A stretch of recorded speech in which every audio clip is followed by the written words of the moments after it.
King David is now old. One of his sons, Absalom's younger brother, tries to install himself as king. But David has Solomon anointed as king. God really loves Solomon. When God visits him, Solomon doesn't ask God for wealth or victory over his enemies. He asks God for wisdom to serve the people well. God is pleased.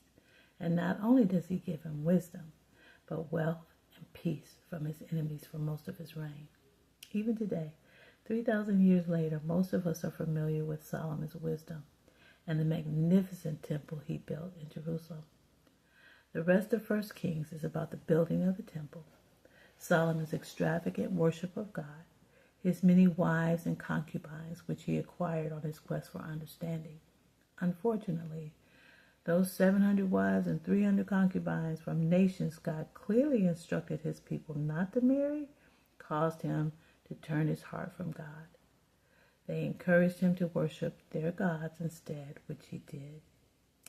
Solomon died, and his not-so-wise son caused a split between the tribes of Israel and the tribe of Judah again.